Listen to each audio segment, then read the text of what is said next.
I'm doing this with you first. Hey everyone, welcome to a unique and special episode of The Thoughtful Bro with the very the co-founder of A Mighty Blaze, Jenna Blum, the legend herself. I am so psyched to be the very first interview on her pub day for this amazing book. I can't wait to cut it up today with Jenna. This is going to be the most entertaining hour that you've had all year. And it's been a year so far, I will say that. Like it's literally the beginning of the year that is jamming. But it's felt like it's been 3 months. Let me dig into this. Okay, welcome to The Thoughtful Bro, ladies and gentlemen. We are live streaming on A Mighty Blaze on Facebook and YouTube, as always. And The Thoughtful Bro, as you know, is here every Tuesday to talk about what makes great books tick, what makes great authors tick. We are an all-volunteer initiative connecting writers and readers virtually. At A Mighty Blaze, we're never asking for money. If you want to show us the love, just follow us on social media, repost this interview, tell your book-loving friends about us. But if you do want to spend money, oh boy, do I have an idea for you. I would recommend that you spend your hard-earned dollars and cents on something that you will devour like you're eating an ice cream sandwich on a hot day. Something delicious and satisfying, something you try to get through just as fast as you can before it all melts in your hands. Books like Murder Your Darlings by Jenna Blum. We're going to put a link to buy this book in the chat through bookshop.org, where we have a partnership. And if you want to ask Jenna some questions, I recommend that you do. Jenna is an amazing person to talk to. I want you to enjoy it as much as I'm enjoying it. Put your questions in the chat, and we'll get to them at the end. And now, on to this week's guest. Jenna Blum is the New York Times #1 internationally best-selling author of the novels, Those Who Save Us, The Storm Chasers, The Lost Family, and the memoir, Woodrow on the Bench. She is the co-founder of this very platform, A Mighty Blaze, which she started back in the very first week of the pandemic. She earned her MA at Boston University in creative writing and has taught workshops for Boston University Grub Street writers, A Mighty Blaze, and numerous other institutions over the last 25 years. She also cracked the list of Oprah.com's top 30 women writers at work today. Her latest book is Murder Your Darlings. It is a cheeky, sly, heartbreaking literary thriller about a doomed romance and a serial killer. Karin Slaughter said, quote, authors and book tours, stalkers and deadlines, horrid men and ice-cold revenge, Murder Your Darlings will have you cracking up while you're checking under your bed. And I would just say one last thing before I bring Jenna in. There are still tickets available. There's still space available at the Lenox Hotel tonight. If you want to go and be at that book launch, I will be there. Jenna will be there. It's going to be an amazing night. So come out tonight to the Lenox Hotel. And now, without further ado, Jenna Blum, welcome to The Thoughtful Bro. Thank you for having me, Mark. Well, you should be you're welcoming me. This is like your thing. You built A Mighty Blaze, and I am just honored to serve at your behest. Thank you for being on the Blaze, Mark, T-Bro. Notice how well-behaved I'm being. Mark is so concerned that I might be ill-behaved because he and I are really good friends. But I'm not. I'm being really, really good. This is this stilted, stiff tone is really, it's working. It's a change. I like it. Yeah, isn't it scaring you? Because you're like, what is coming? Yeah, exactly. What is coming? It's like the kettle is about to blow. All right, so Jenna, I am so happy to be here today. I mean, I have been your friend through from soup to nuts, from the very kind of first inception of this book, talking to you about it in its roughest form when it was only an idea. I've read several iterations of this book. I've seen how it's progressed. I know how much you have loved writing this and what a ride it has been. And I would just say there's so many things to like about this book. I love the style of it. I like the ending. I like the humor in it. There's a lot of great tragedy in this book as well, which we'll get into. But I would say the thing that, rereading it over the weekend, the thing that I like most about it is it shows the full range of your personality. And as your friend, I just love to see it. We all know you as this kind of wisecracking, mischievous, ne'er-do-well kind of person. And yes, you. And this all really came through in the book in a way. I feel like your other books are amazing, but that side of you that's so jokey really came through here, and I was just so happy to see it. Thank you. Is that a question? Do you have a question for me? Oh my God, what is wrong with you? All right. I'm just so excited. I'm like, when are you going to ask me some questions so I can talk? I'm so excited. Mark told me I have to be well behaved, so I'm being well behaved. But I mean, you guys, when you read this book, you will realize it's not a very well behaved book. I appreciate you saying. And I just want to shout out people who are on this podcast today and watching and listening. I really appreciate you guys being here. Thank you. And thank you for all the social media love and all of the emails and calls and texts as I launch this ill-behaved new baby out into the world. There's a quote in the book where Sam Vetiver is the name of the heroine of this book. She says, most authors hated tour, but Sam was not one of them. She often thought she wrote books in order to go on tour. And I know this is a thought that you often have about yourself. Is that how you're feeling now? Are you feeling psyched to be about to go on tour? I am psyched to be going on tour, actually. I have so much tour stuff and swag that I was posting about today. It enabled me to buy a lot of things. Like it enabled me to buy covered t-shirts and stamps, like signing stamps that have little rabbits on them. I'm sure Mark will explain why everything I own now has rabbits on them, and book drink stirrers and tattoos, temporary tattoos for my reader that say things like "Don't suffer, fuckwits." Sorry for anybody out there with delicate sensibilities. Sorry for any fuckwits out there. Sorry, fuckwits. I'm not suffering you anymore. And also, somebody sent me a Murder Your Darlings sippy cup that I might fill with bourbon on my tour. Writer's Tears bourbon, of course. I still don't know who sent me this, but thank you. So, I mean, yes, it's true. And more seriously, writing a book is an endeavor that requires you sitting in a room, like this room, for instance, and writing and writing and writing and writing. And you're alone or with people in your Zoom room, which I had the privilege of having. But I do this because I love to go out and connect with readers in person. And as of tonight, I get bounced out onto the road where I'll be bouncing around until at least mid-May, and then after that as well. So come on out and see me, folks. It is my favorite part. Yeah, just go to jennablum.com. You'll see her whole tour is listed there, and encourage you to see her tonight or any other time. It's always a good time. So Jenna, why don't we, for those who have not read the book like me, give us a thumbnail sketch? Yes, thank you, Mark. So Murder Your Darlings, as you know, as the book Zaddy, and you guys, Mark knows this book as well, if not better than my agent, my editor, my interlocutor for this evening. Like he was there at this book's inception. Murder Your Darlings is about a mid-career female writer named Sam Vetiver, aka me. She's a very meta character. So if you guys want to know anything about what my writing life is like, you can just read this book and you'll know exactly every single little thing down to the eyelash detail. Sam Vetiver is on tour, coming off tour for her fourth novel, which is a historical fiction. And she's on contract and deadline for her fifth novel, and she's totally blocked. She hates the fifth novel. And she's also a year out of a divorce and feeling a little lost at sea and a little vulnerable. And she surprises herself by thinking, I would give this all up if only I had somebody to share my life with. And lo and behold, into her DMs slides the very stratospherically successful, incredibly charming, very charismatic author William Corwin, who says, my dear, I have read your first book and your last book, and will you have dinner with me while I'm on my own tour for my new novel, All the Lambent Souls? And Sam and William start a romance. Bodies start to pile up around them in the literary world. And Sam, who's from a trauma background, is forced to question, is it William? Like, can William be as good as he seems to be? Or is it one of his numerous female stalkers responsible for the murders, including a very scary, determined stalker named the Rabbit? Wow. What a setup. You say that Sam is, she's blocked at the beginning of the book and she's sort of like disillusioned with her career.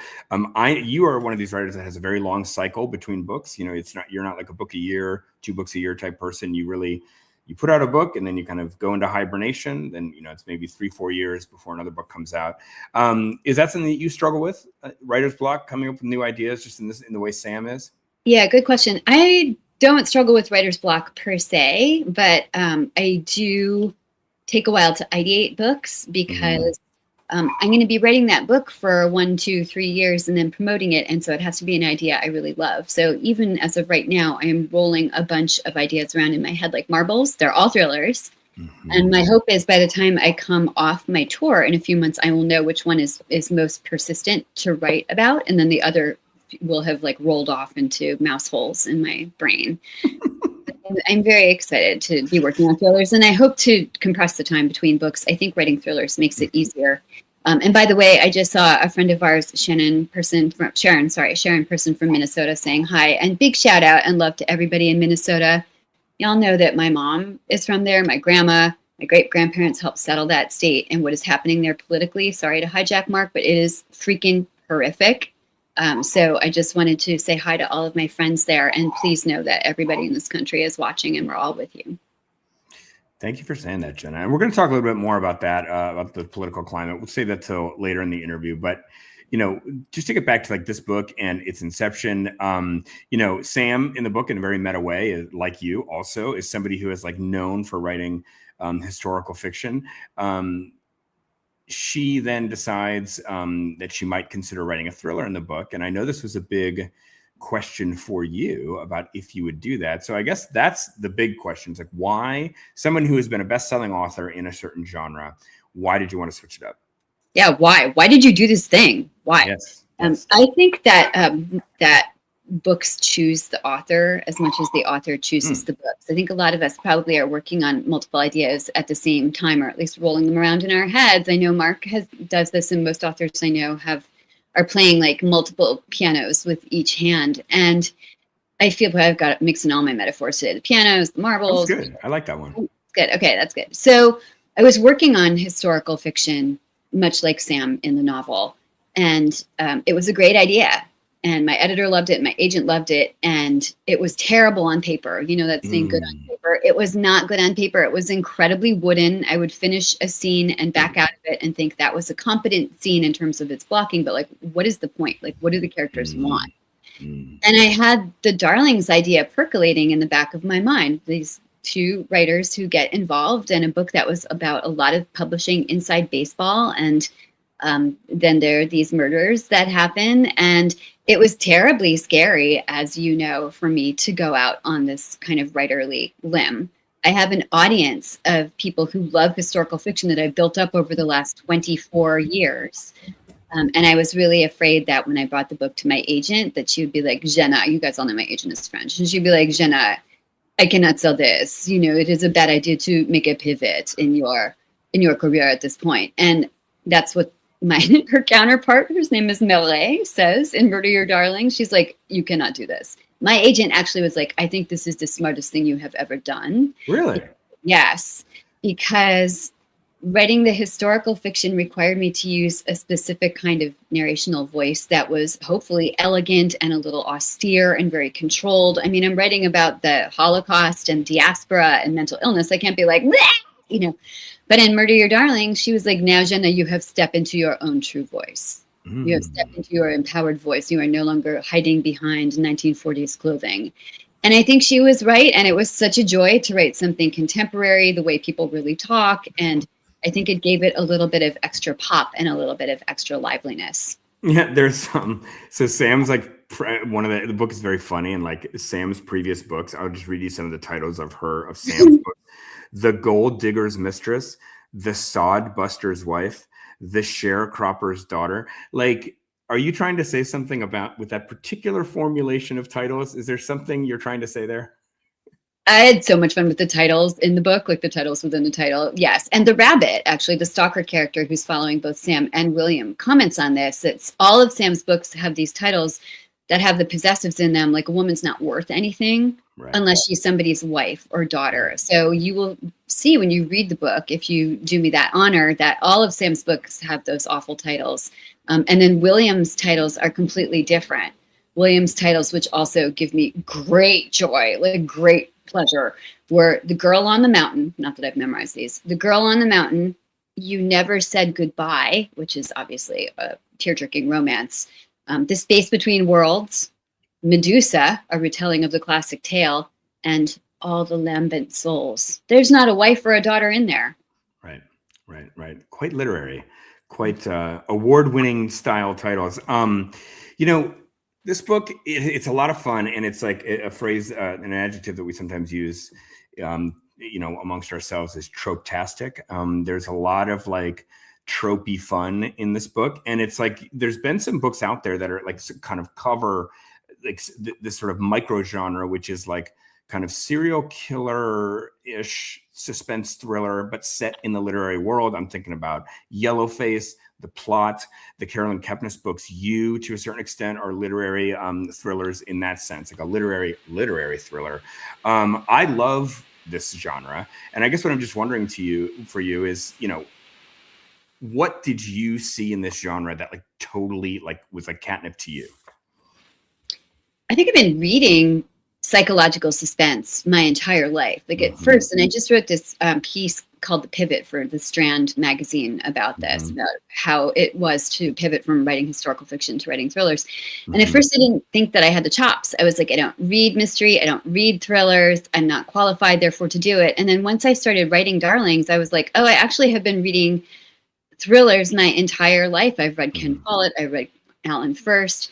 Most of all, I read a lot of Stephen King growing up. And you guys might have heard me say this on other interviews. Like Stephen King is one of my idols because he knows how to tell a great story. But I don't care about the horror in Stephen King. I care about people being put in terrible situations and then having the heat turned up and how they react, and people doing bad things. And why do people do these bad things? And that to me is always the question, whether I'm writing historical or whether I'm writing thrillers.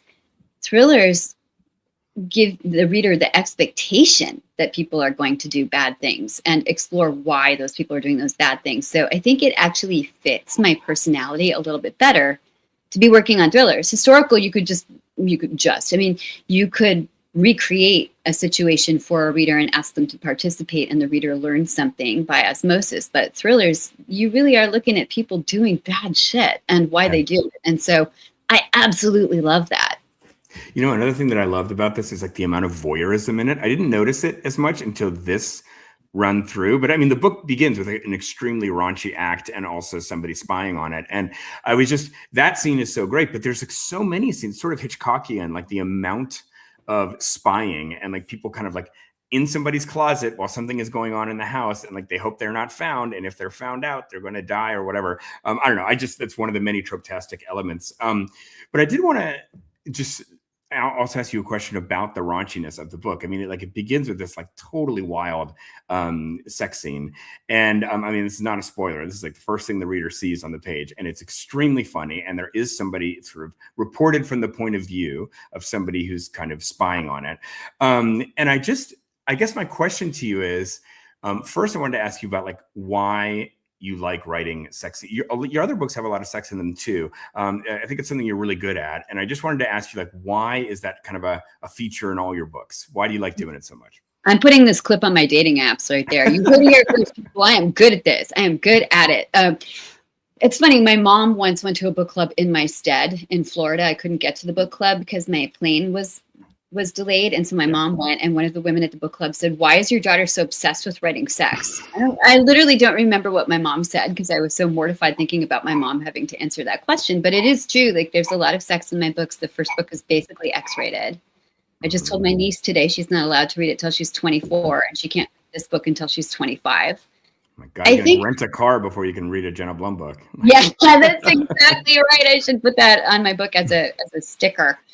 I think that sex always features in my books because adult people have sex, and it's not just there for the titillating aspect of it or to be, oh my God, what is the word?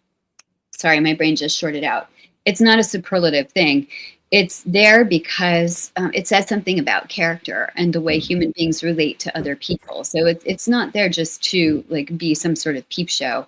It's there because it will demonstrate something about the characters in the book and how their psychology is formed and how they express themselves physically. Since I don't do sport ball, I have to do something in these books, right? So in this book in particular, there's a lot of sex in it because William uses it as a sort of honey trap or a thirst trap to get women into his life for reasons that you'll realize as you read the novel. But that's how he relates to people first and foremost, is he draws them in sexually. So that is indeed the first thing that we hear. And we hear it from the rabbit's perspective. She is spying on William and Sam having sex. And I appreciate all the psychological angles to sexual encounters in this book, but like strictly from like a craft perspective, tell us, like, give us when you're reading other people writing about sex, what when they're doing it badly, like what strikes you? What is like poorly written sex scenes? And then also, like, what do you think is writing a great sex scene? There was another author who came on Mighty Blaze one time, and she said, every sex scene I try to write with 3 different senses, like a sense of touch, sense of smell, sense of sight, whatever, just 3 different details. That was like her. It was Diane Gabaldon. That was who it was. Like 3, oh my God. Okay. Yeah, like 3. That was her tips. Like, do 3 different senses, and that's like helps you write a great sex scene. If you were going to answer kind of what makes a bad sex scene, what makes a good sex scene from a writer's perspective, what would that be? Well, it's hard to compete with Diana Gabaldon. So thanks for that. I'm not sure that I have pro tips and hacks. I think that writing a good sex scene really requires you to be in the character's skin when you're writing it. Even when we have this voyeuristic moment at the beginning of the book with the rabbit listening to Sam and William having sex, like we're hearing it from her perspective. And so she has a running commentary on what's happening. And it tells us as much about her as it does about the activity that's happening. And so any character is going to really filter the experience through his or her own physical sensations. And that might be auditory, or it might be tactility, or it might be a sense of smell, or it might be none of those things because that person is in his or her head completely. So I think the most important thing is to be true to character. The other thing is I think a lot about language when I'm writing sexual scenes. And true story, I think you might know this, Mark, but hopefully nobody else on the Blaze knows this before now. My first job out of college was writing the letters for Penthouse. So all of those letters that are like, dear reader, I never thought this would happen to me, but blah, blah, blah, blah, blah, blah, blah. Like, those were written by me as a 21-year-old college graduate because I really freaking needed a job. And I was an English major graduating into a recession. And it really taught me about the value of like, what verbs do you use for this? And what adjectives and adverbs do you use for this? And like, quite honestly, like, you're laughing, but it does make a difference. Like when you're writing the Penthouse letters, you just put it all out there. People are there because they want to be turned on. But when I'm writing fiction, there are synonyms for things that I will use so that I don't make it cringe. Like tonight, I am going to my launch. I am going to read the prologue. I've been practicing this. It's a freaking risky pearl clutching thing to do because I'm asking an audience of people who may or may not know me to listen to 2 of my characters having sex. And I'm actually replacing some of the language for public consumption because I don't want people to feel like, oh my God, I don't know these people. This is really cringy. And so there's a way for me to sort of turn down the dial on some of the language so that people are more comfortable. Yeah. And it's interesting. Like, I wonder if when you were writing for Penthouse, which I would imagine is largely a male audience, like, would that have been turned up a little bit toward a male audience versus this is turned down? I don't know. One day that will all be explained in your opening essay to the collected Penthouse letters of Jenna Blum, which will be published and in some nice leather-bound book. All right, moving on. There's bigger things, bigger fish to fry here. So, you know, the engine of the book is this romance, and it's a story about a woman who falls in love with a bad man. And, Sam describes herself as unbearably lonely. And this is a story in a lot of ways about women who make bad choices in love and are used in relationships. And I know this is something that you really just wanted to talk about. I mean, like sort of the essential question, why do women generally, why does this woman, but also all women, why do they make the mistake of falling in love with a charming bad man? And I just kind of wanted to open that up for you. Yeah, everybody loves those bad boys, right? And also bad girls. It's not a gender specific thing. I'm hoping that the book, for all of its trappings of literary inside baseball, and believe me, if you want to know what it's like to be a writer at any stage of your career, you can read this book, and I am pulling no punches here. So I hope that is a joy. And it also, I hope, is funny. Like, I thought it was hilarious. I laughed the entire time I read this book, which is also something I did not do when I was writing historical fiction about. So, but for all of that, the heart of this novel is really that question, like, why does Sam forsake her own identity? And why is she even willing to bargain it away in the beginning of the book to be with somebody she can share her life with? And I think that's kind of an essential human question. Like some people are okay on their own and other people really would prefer to be in some sort of domestic partnership. And Sam is one of those people. And there are degrees of that. And somebody who comes from a trauma background, as in fact all of my narrators do, is going to have a harder time forming a healthy relationship, a healthy partnership. So I really wanted to explore that, taken to the extreme, which is what Sam does. And, you know, is William a bad man? Isn't William a bad man? I will let the reader make that decision. Like when we meet him, we're not sure. Like maybe he's just super charming. Maybe some people just be that way. And that's the question Sam is asking for the first act of the book. Like, is he actually a good guy? And I'm just being overly suspicious and overthinking things. But the question really is, when he starts to treat her in ways that anybody would agree are not kind, why does she double down? Yeah. And like that kind of codependency and that kind of saying like, it doesn't matter about my life. I'm just going to do what you want because I don't want to lose this thing. Like I really wanted to explore that. I think most readers either have been in that situation or know somebody who is like that. And so either you want to shake that person or you want to shake yourself and say, why? Like, why are you doing this? And I wrote the book in answer to that question. Yeah. I mean, you define codependency in the book as like anyone who's ever concentrated on another person's life instead of their own. And I know that like that was sort of, you know, there's a codependency group in the book. This is sort of a big kind of issue to the extent that the book is not just like pure popcorn, ice cream sandwich entertainment. This is one of the issues that it gets into. What is the message? You know, if you could be so ridiculous as to have you boil it down to a message, but like, what do you want to say about codependency in this book? Codependency is hard. Codependency, like any maladaptive behavior, that you usually take on when you're a little kid to protect yourself in some way, and it gets you through life and you survive using that behavior. Like, okay, I'm gonna like put somebody else's needs above my own or somebody else's wants and desires above my own. Maybe that helped you survive. And it's a really hard pattern to break, even if you're conscious of it, even if you're working on it. Like the most recent Elizabeth Gilbert book, like all things run to the river, or the river runs, or the runny river, or I forget what it is called, obviously. But is a lot about this also taken to the extreme. And there are many things in that book that I actually take umbrage with. But one of them is not the fact that at the end, she joins a codependency group and a number of sex and love addict groups, like Sam's codependency group in Murder Your Darlings. And then she kind of turns into somebody we can relate to a little bit better, I think, across the board. And Sam herself says, this may be a lifelong habit that I need to watch. Like any addict who's addicted to a certain pattern of behavior, you're never cured, but you can become aware of it and make different choices. And that is what I hope for anybody who has ever been in an extreme codependent relationship.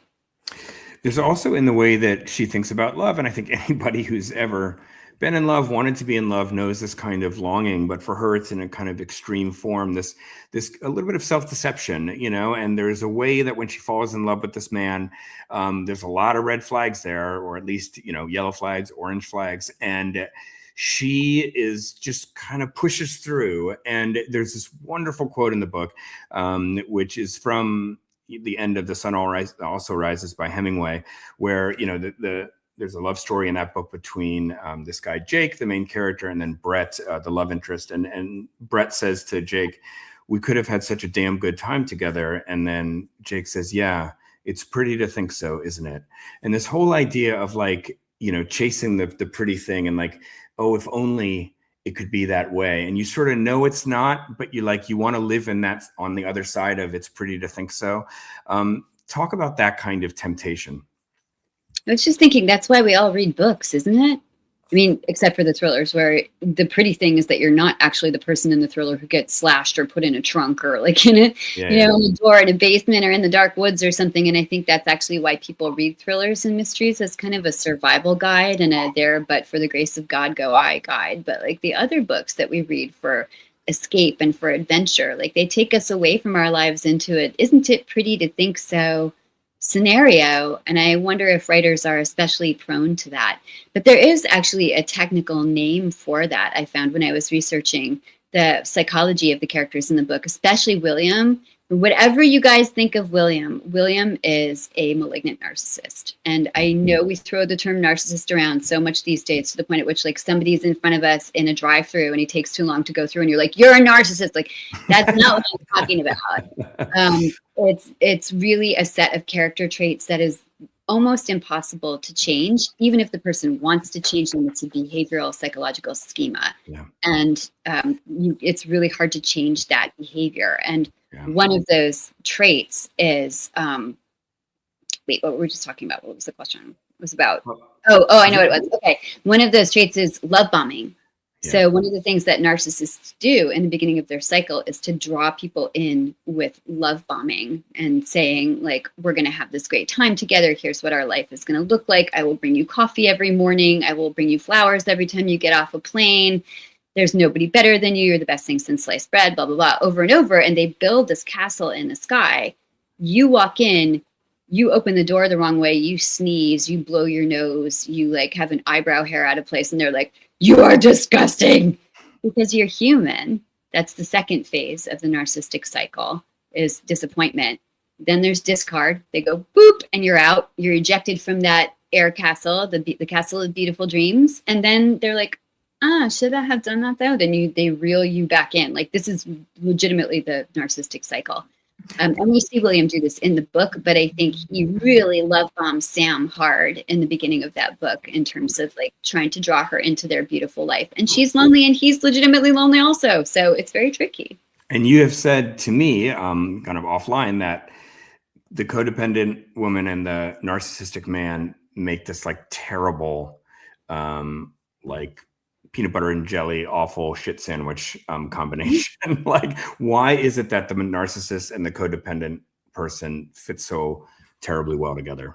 It's the perfect dance, right? I can't remember what I said to you, and I wish I could, because it was so genius what I said that day. This is what happens when we don't record our phone conversations. But basically, a narcissistic personality and a codependent personality are perfect for each other in a very awful way, because codependents give too much. They give at the expense of themselves. And I'm not saying this as a like, oh, it's good to be, caring about your friends or your community or whatever. I mean, they do things that we think are stupid. Like, oh, this really bad guy has moved into my house and he like killed my dog, but I feel so sorry for him, so I'm going to let him keep sleeping in my bed, kind of thing. Or he just needs some understanding and some love. Like, that's a codependent. A narcissist takes. And so you can see why these two personality types would fit together so well, because the narcissist is going to try to suck the emotional marrow out of anybody that person is with, male or female. I know that, I mean, you've said already on this interview that this is a very personal book, and there's a lot of ways that Sam is like you as a writer. I don't want to, blow up your spot here, but I think it's, people could probably conclude that there's elements that you're drawing on from your personal life and kind of things you've observed about yourself and how you are in relationships. And I thought of you on Sunday night, the director, Chloe Zhao, the director of Hamnet. She got up and they won Best Picture for that. And she got up on stage and she said this like wonderful thing about art. And it reminded me of you and your approach to this book and the character of Sam. So just listen to this and then I want you to respond. The most important thing about being an artist is learning to be vulnerable enough to allow ourselves to be seen for who we are, not who we ought to be, and to give ourselves fully to the world, even the parts of ourselves that we're ashamed of, that we're afraid of, and that are imperfect, so that the people we are speaking to can learn to see themselves and fully accept who they are. I feel like that is, in one way or another, you've kind of expressed a similar thing about the reason why you make art, to show yourself to other people, kind of warts and all, so they won't feel so alone. Thank you. I appreciate that. Again, very esteemed company like Diana Gabaldon and also Penthouse. We've got some like really great influences going on here.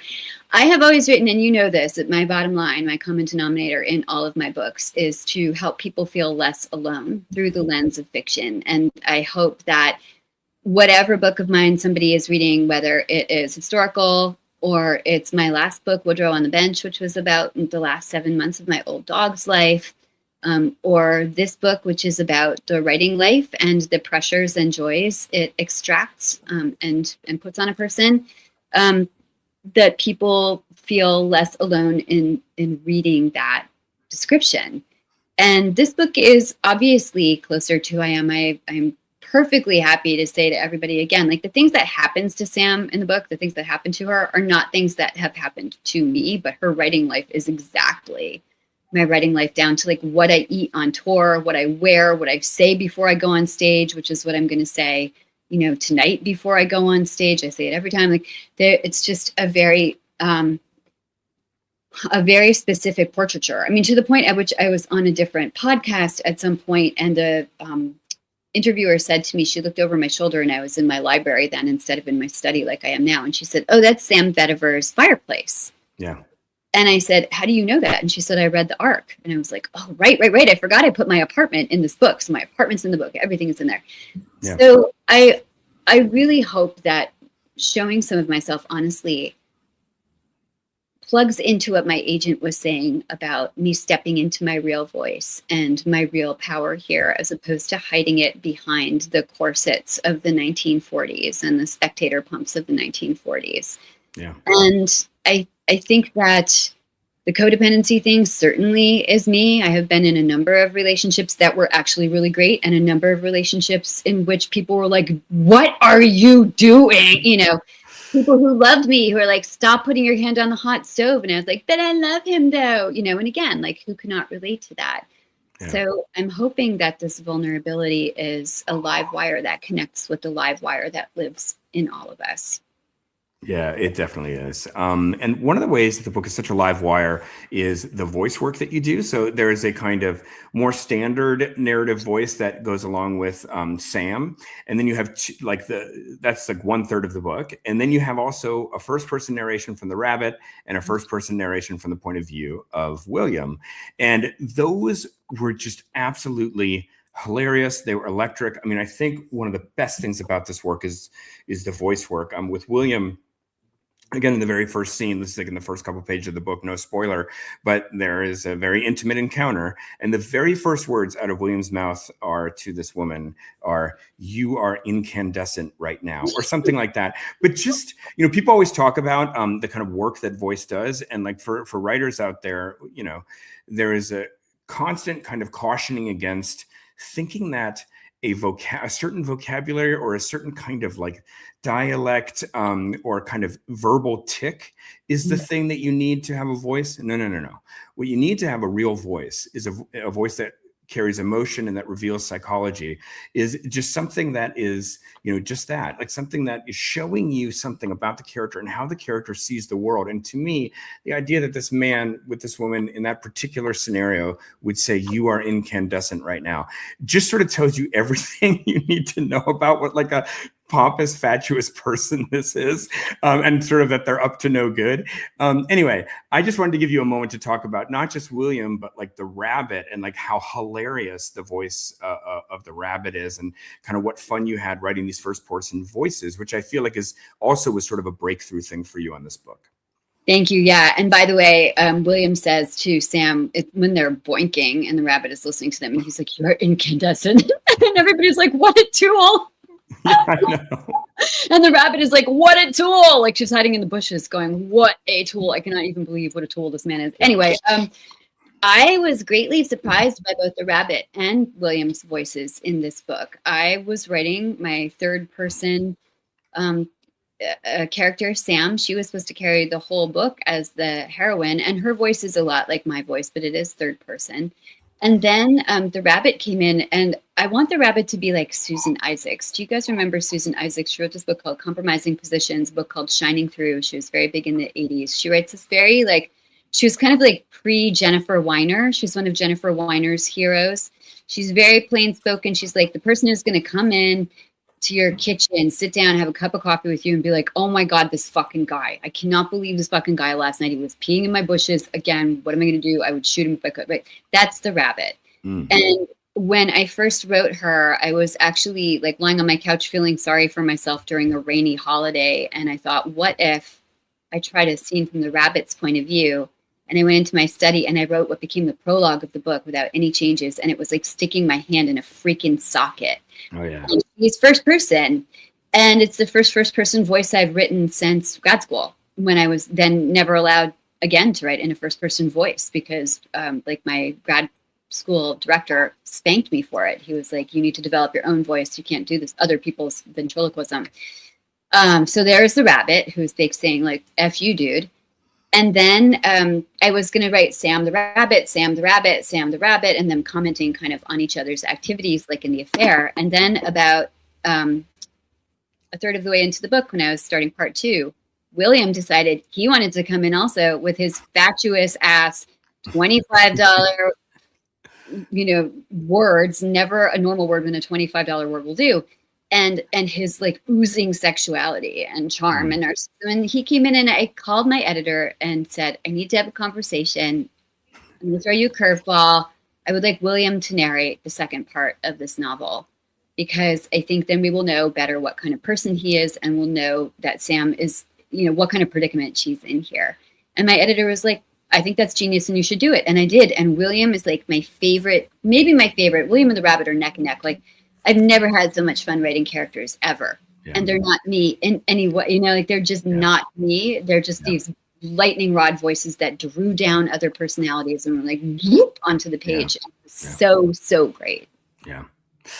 I've got a very exciting portion of the interview that I want to get to. I have a lightning round for you where we're going to do some kind of like funny questions, and I just can't wait to get to that. Ooh, surprise. But before we move on from like the core contents of the book, I just wanted to say that like this is also a book that's like a love letter to the writing community, and how it's not just like the writing community and she has a coterie of friends just as you do. And Sam in the book has a coterie of friends, just as you do in real life in Boston. But, there's also, the rabbit is a bookseller, and it's also about like the love that Sam and you have for the book selling community and the publishing community. And, you dedicated this book to your agent, and there's this wonderful agent, and the publishers in the book. I mean, like it's the whole kind of writer ecosystem is in this book. And, you and I, for years, have talked about the crusade of being a writer. And I think the reason why that came about is because, I come from the business world, and I used to it was a real difficult job that I had. And, I'd sometimes wake up in the morning and I was like, I'd be so miserable thinking about everything I got to get done that day. And I would just say to myself, don't forget it's a war, and it's a war out there. And it's like, sort of like, you're only being caught off guard because you forgot that it's a war. And I said that to you once, and you're like, well, writing isn't so much a war, it's more of a crusade. So this is a sort of, the book is sort of in a phrase, a love letter to the crusade. And I just wanted to kind of like ask you how you see the crusade, and like, do you love the crusade yourself as much today as you ever did, or how is it changing? I don't know, the crusade is a pain in the ass, honestly. It would be really nice if all of us who work really hard and are talented could just have $1 billion deals for every book, and also movie and series deals. That would be fantastic. And we all know it's not like that. We know a lot of talented writers who have a lot more trouble getting their work out there. It's a very romantic idea, especially in your teens and 20s, to think that you have to suffer to be an artist or a writer for your work. And I personally think it would be great to have an easy time putting your beautiful work out into the world. So the crusade is a total ass ache. However, I will say that it is the only thing in my life I have wanted to do, besides find loving, sustainable partnership like Sam, is to be on the crusade to put books into the world and have them well received, and have them well received, because the better received they are, the more people will read them. And that is the point. And when you're on a crusade, because it's a crusade and it's sometimes really difficult, you need your friends. And I think that's the one thing that the book doesn't do quite as much as I would like it to, is like Sam has this amazing coterie of writers who are the writers who work on The Blaze. They are the same writers who are from my writing workshop that's been going for 20 years. They named themselves, they all chose their own names except for Mark, who I had to name Jake because he wanted to be called Cecil B. DeChill. And I was like, I wanted the novel's title to be The Life and Times of Cecil B. DeChill, but no, I was like, I am not calling you Cecil B. DeChill in my book. No, your name is Jake. Okay.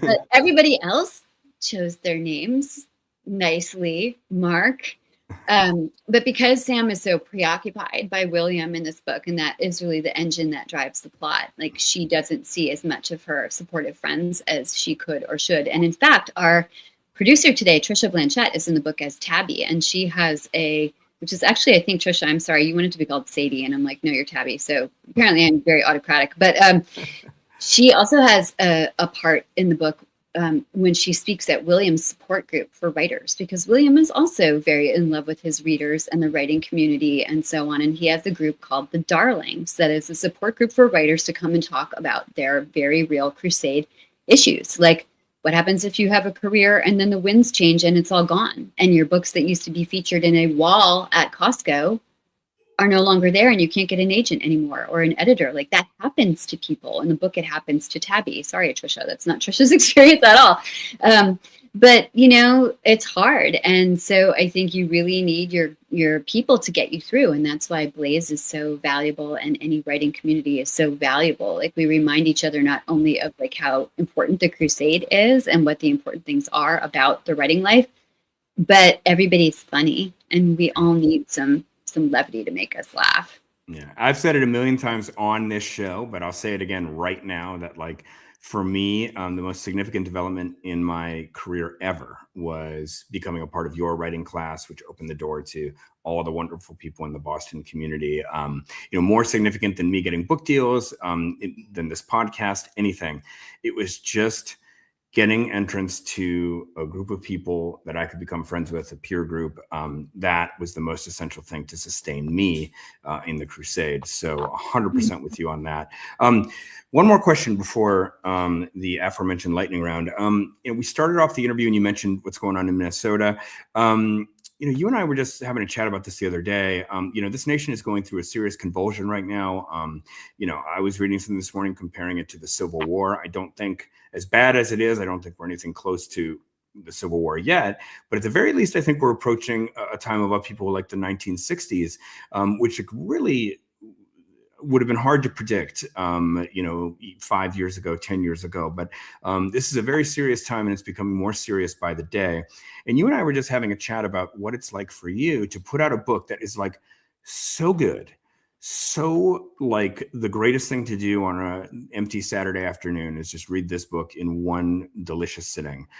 And yet it's a book of almost more than any other book that you've written, a book of pure entertainment. It is so entertaining, this book, and that is really what you're trying to do and what you're succeeding at doing. But the question is, you, who I know is somebody who feels passionately about this country, passionately about what's going on right now, how do you feel about releasing a book like this at a moment like this? Tell me. Yeah, it's really hard. And I know that on Blaze, we are no strangers to this. Blaze was formed as a crisis response organization. Like, we were formed in response to a pandemic. And so we're used to kind of functioning in times that are turbulent. I remember back in 2021 in the summer, we had just done this amazing like beach blanket reads thing that our on-air host Jenna Payon was going to host, and it was every giant name, and like Ellen Hildebrand was going to be on it, and Jen Weiner, and like I can't even remember now, but like these huge summer reads names.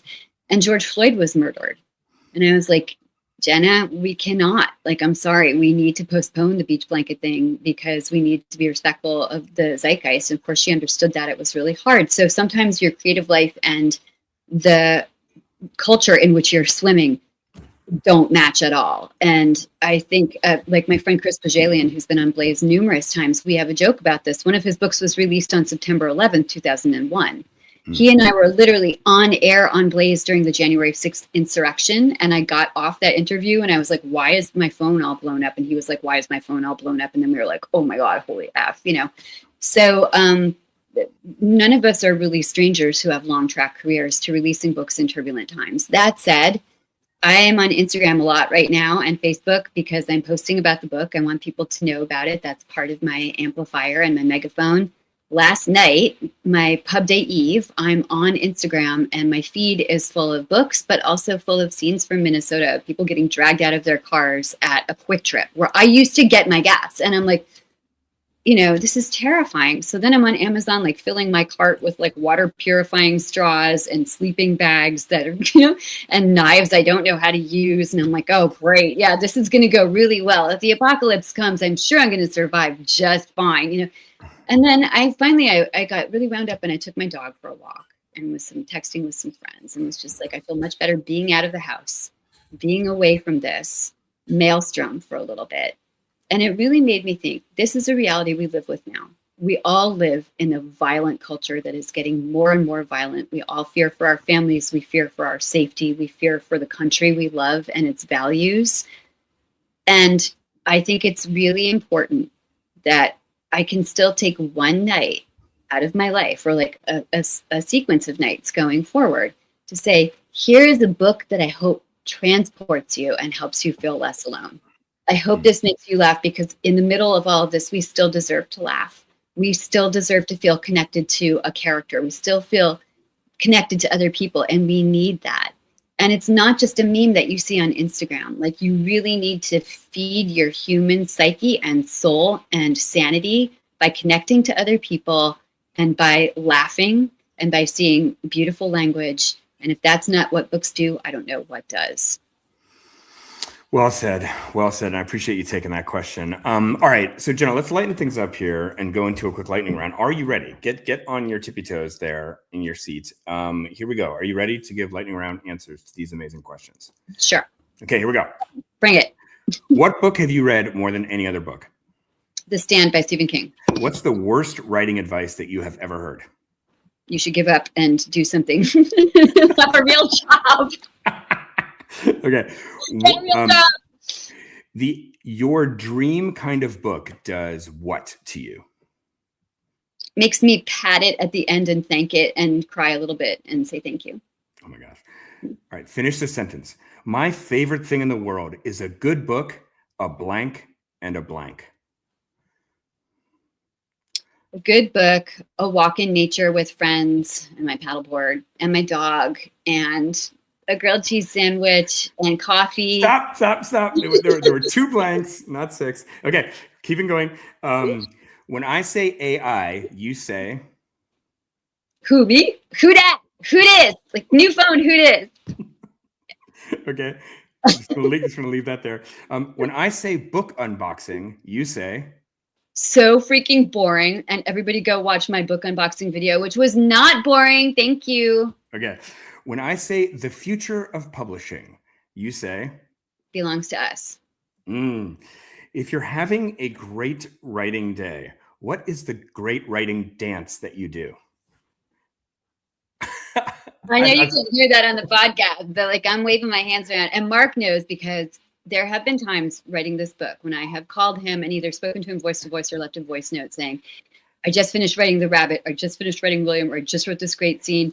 Like, that is the equivalent of my dance, is like that grunt that I make when I'm either really happy or really indignant about something. I'm like, oh my God, it was so good. It was so like, It's so funny that you said it, because my very next lightning round question was, when you write the perfect sentence, what sound do you make? Okay, yes. Got it. All right.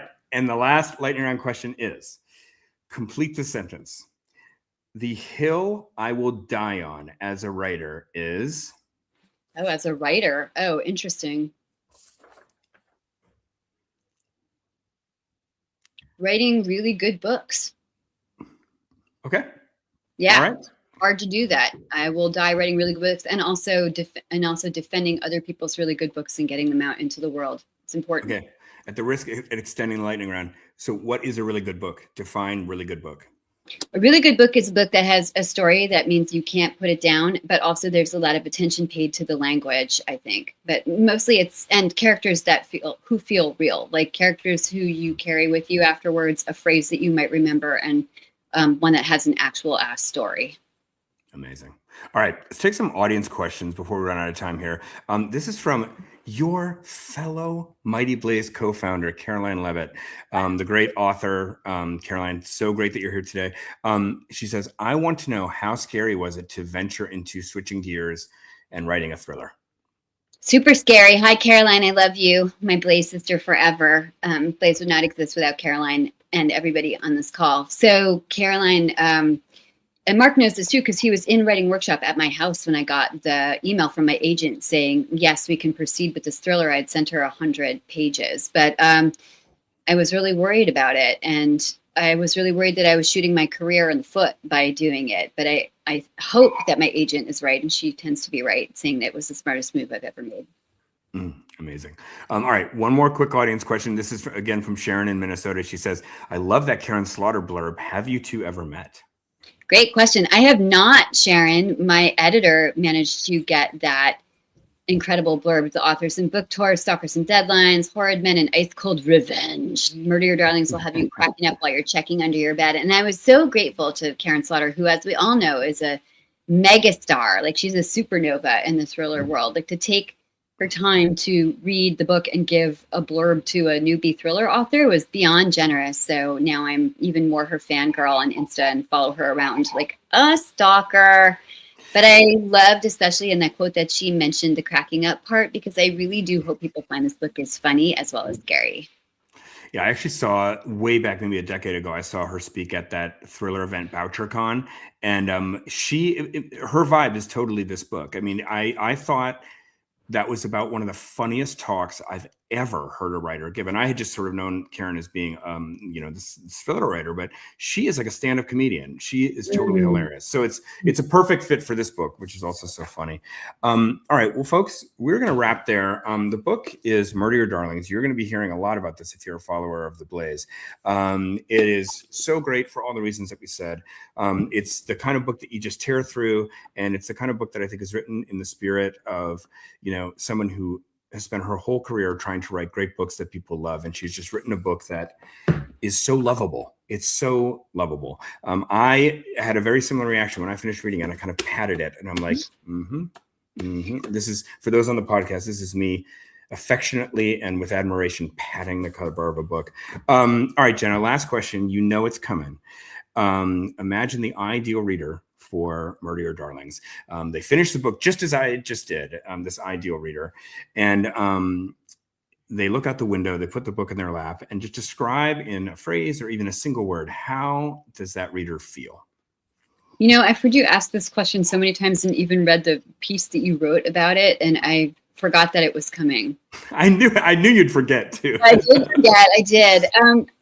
What is the word equivalent of what you and I just both talked about, where we pat the book with love and admiration? I guess this isn't quite the right word, but like somewhere between tenderized and tenderness. Like, I want that person to feel tenderized by the process of reading so that they feel a little bit more open, but then also feel more tender toward the world because the book has allowed them to do that. Wonderful. Such a great note to end on. Jenna, thank you for all you do for the writing community. Thank you for founding A Mighty Blaze. Thank you for writing this book. Thank you in advance for the next book you will write. And thank you for being here today. Thank you for being the book zaddy, Mark, as well as the thoughtful bro. Guys, this book would not exist without Mark, and Blaze would not exist without you. So thank you again for watching and for reading. All right, folks. We'll see you next week on Thoughtful Bro. Thank you again. The book is called Murder Your Darlings by the great Jenna Blum. Go out and buy it. It's out today. Bye, everybody.